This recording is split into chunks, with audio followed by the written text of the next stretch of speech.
Hey, this is Eric, and welcome to the Control-Alt-Achieve EdTech Links of the Week for January 15th, 2024. This is the show where I share educational technology links, resources, and news that I've come across in the last week, as well as any new posts and updates from my blog. This week, I have 3 resources to share from around the internet and 2 updates from my blog. As always, you can access all of these links as well as resources from previous weeks at bit.ly/CAA-links. All right, let's get started with links from around the internet. All right, so the first resource we're going to look at is Sembl. So Sembl is a free website that curates high-quality math tasks for grades K through 6 from independent creators and delivers them to you. All of the tasks that are on Sembl, they are freely available on the internet, but it can take hours trying to find the activity that you need. So with Sembl, you simply put in what you're interested in or use the filters based on grade level, topic, or type of resource, and within seconds, you're served up with engaging tasks ready to launch right from within the platform. So let's take a look at that. Head on over to the Sembl website. I'm already logged in. Again, totally free website here. Now, when you get here, you'll see there's loads and loads and loads and loads of math activities. You can click on any one of these that you want to explore.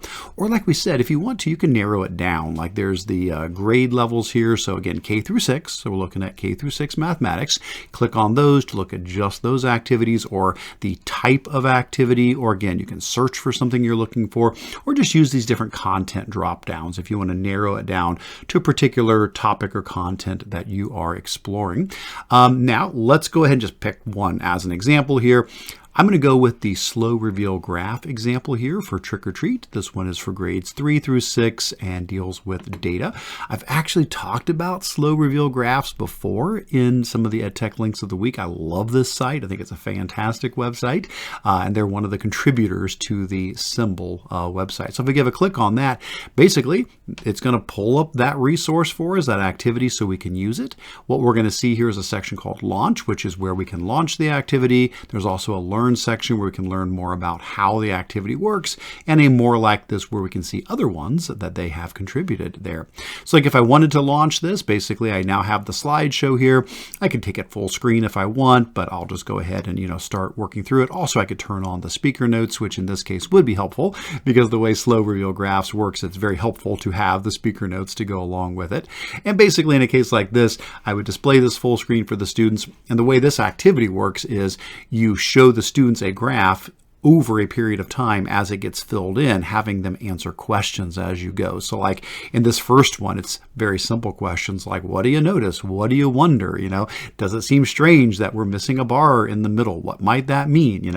And then if we move on to the next slide in the slideshow, you see it fills in the horizontal axis with candy bars. Excellent.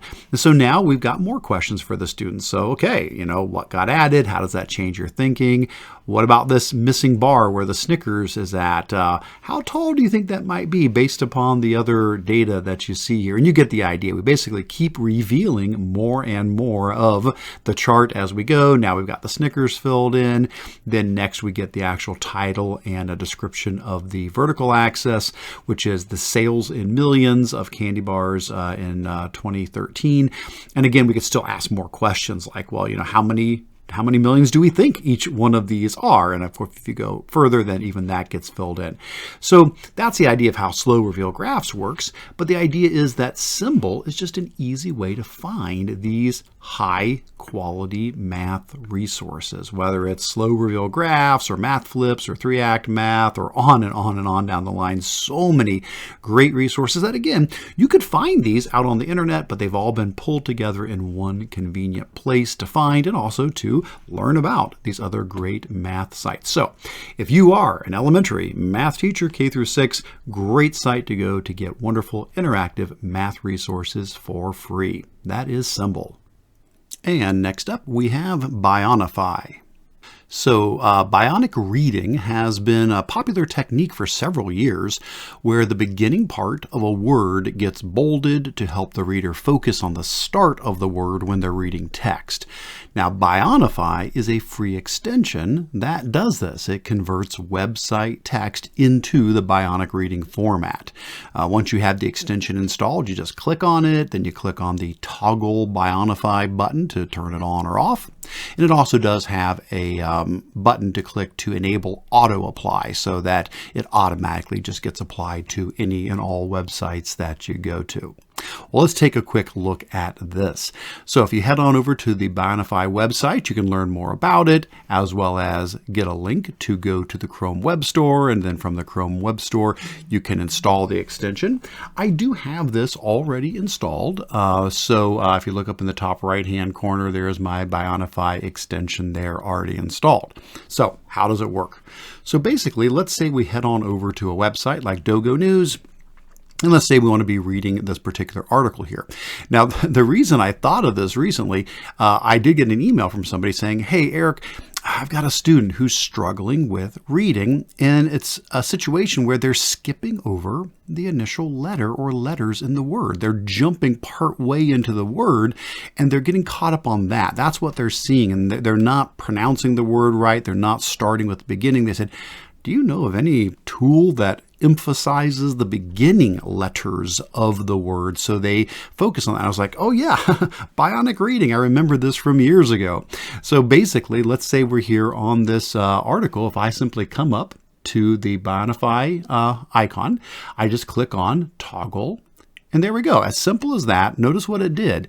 It's very basic. It basically just bolds the beginning of the words. And so now as you're looking through, it's giving the student a spot to take hold of. They can see the start of the word, and it helps them to be able to know where to begin as they are moving from word to word to word. And if that is something that a student struggles with, what a wonderful option to have a tool as simple as this that's going to help them be able to easily, quickly identify where the words begin and then know that that's the letters they need to start with. Now, if you want to, you can go up to Bionify and you can adjust things. There's some adjustments here so you can change, the bolding and, how far into the word does it bold and so forth. So there are options there to adjust if you want. And there's the auto apply if you just want it to always be on. So no matter what website you go to, it just automatically turns on. Otherwise, you just use the toggle button to toggle it off and back on as needed. So again, that's Bionify. If you do have a student who may be struggling with reading, this is something that is at least worth a try to see if this gives some assistance to them. And it's a totally free tool, 100% free for you to use. Great stuff. All right, next up we have MusicFX. So MusicFX is an experimental AI technology from Google that allows you to generate your own music. You simply type in a text prompt describing the music that you want, and MusicFX will generate samples of that music and give you options to fine-tune your prompt if desired. The AI-generated music can be set to various lengths, or it can be looped for an endless song. And of course, you can download or share the music created. All right, let's take a look at how this works. So here's the website, and here's where we're going to put in our prompt. Now you can go with ones they've already suggested here, or you can click the I'm feeling lucky option if you want to get a randomly generated one. But I'm just going to go ahead and paste in indie folk music that is relaxing but sad and thoughtful, and then click on the generate button there.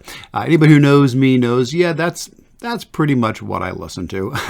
So that is pretty accurate there. All right, and once that is generated, we see we get two different versions of that. Let's go ahead and play the first one.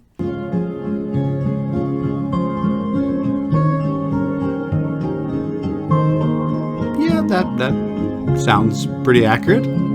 We'll move on over to the second one.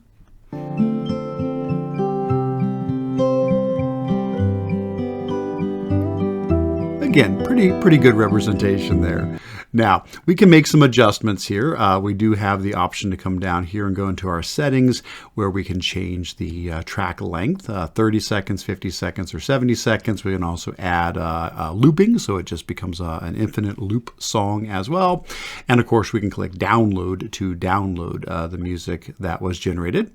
Or if we wanted to make some changes, that's okay. We can come over here and they actually will take your prompt and turn it into some drop downs. So like I said, indie, I can switch to country pop rock or folk music. I can go with classical jazz hip hop. We've got relaxing or sad or thoughtful. And each one of these, I can pick a different adjective if I want to change that and then, regenerate or just start over from scratch as well. So this is a neat way. We talk a lot about AI tools that are, text generating tools that will create, a poem or a story or something.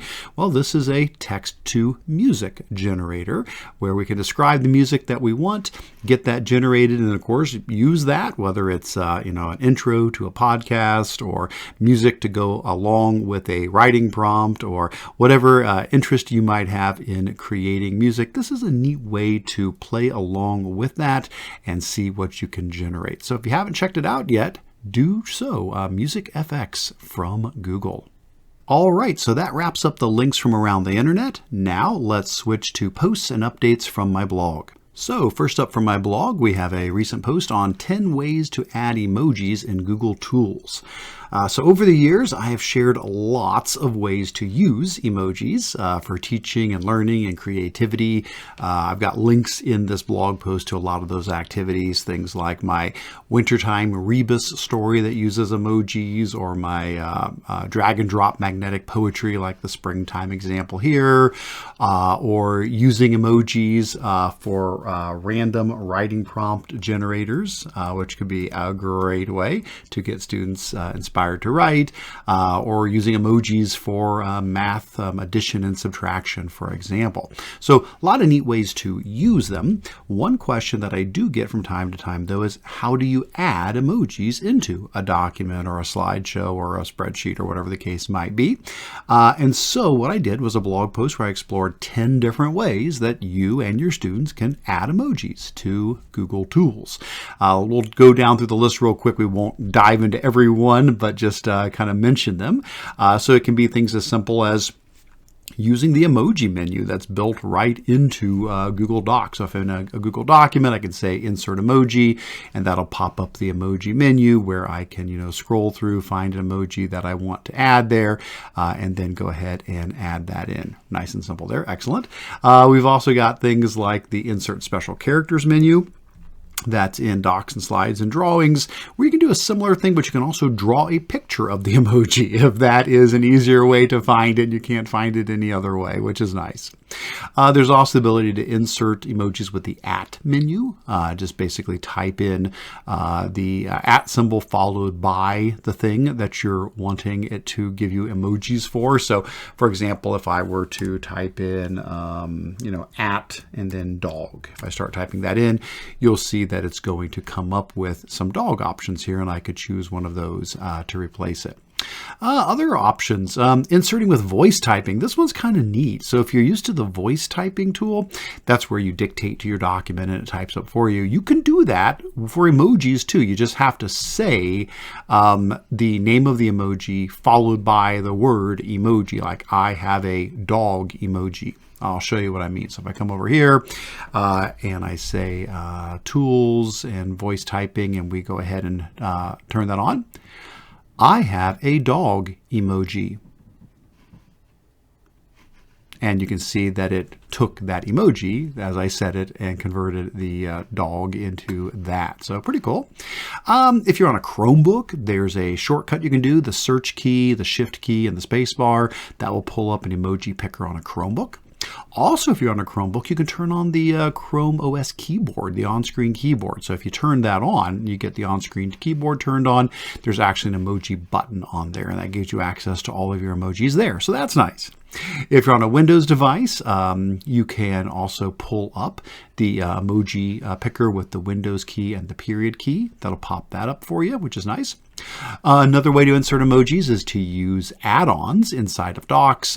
There's a bunch of them. I've been really happy with CloudFort emojis. I think this has been a really nice one. I've got a link here so you can install that add-on if you would like to.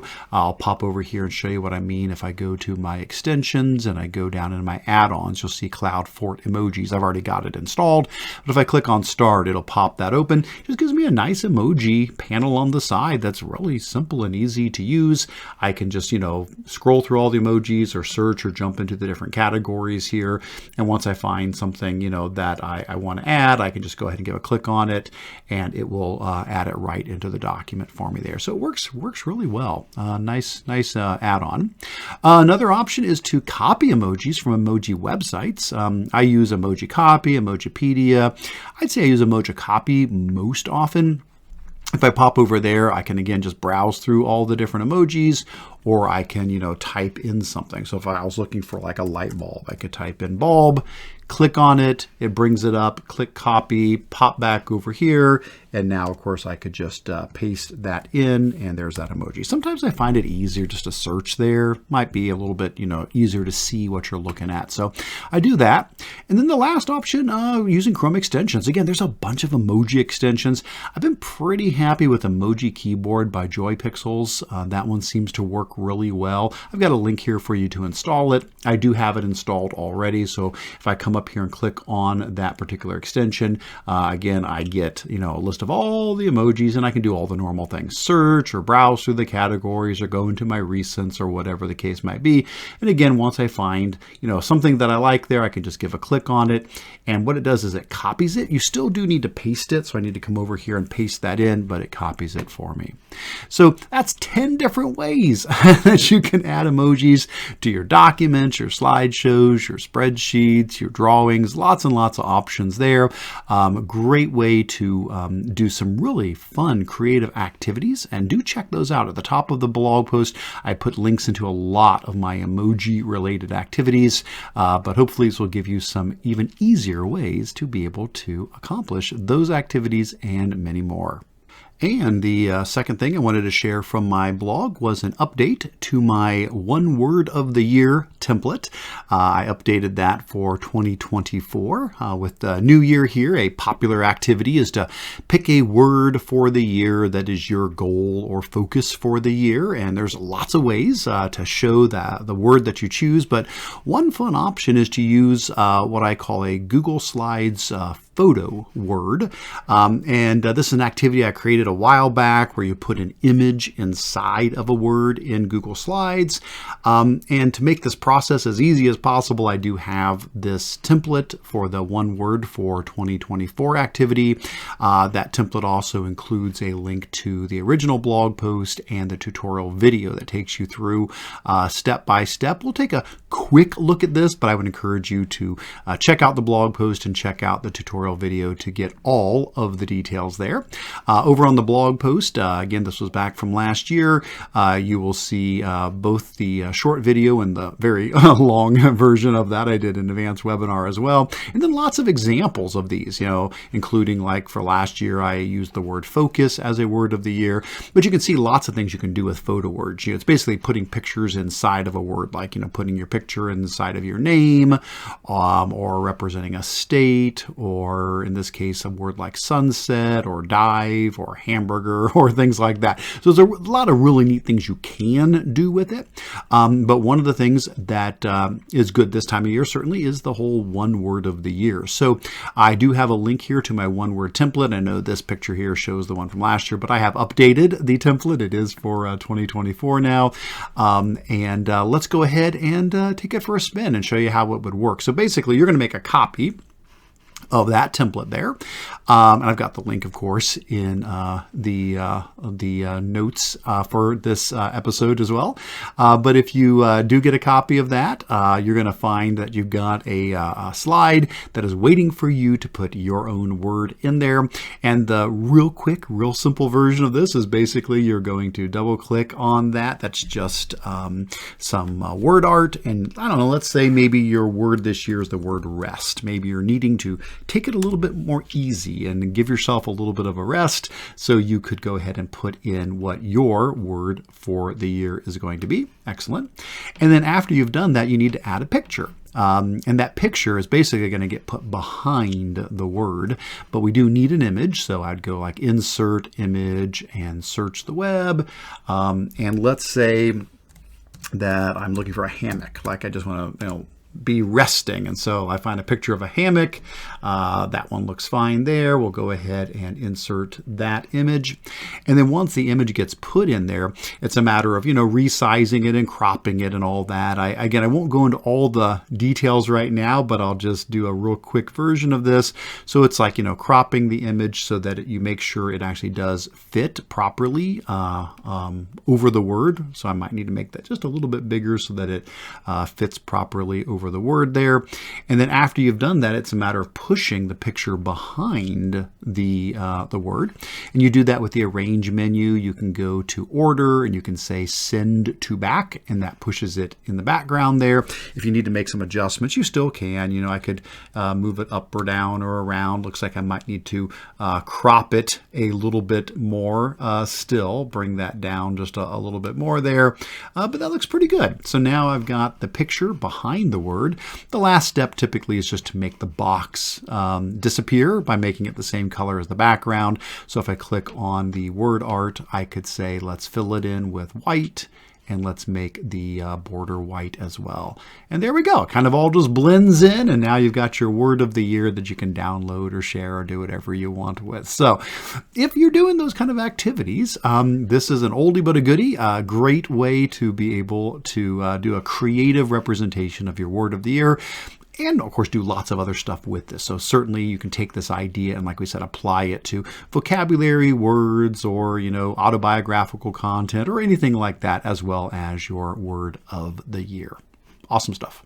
And those are the links from this week. If you have questions, comments, or resources to share, please connect with me. You can go to bit.ly/CAA-connect for links to my email, blog, social media, YouTube, newsletter, discussion group, Facebook group, and more.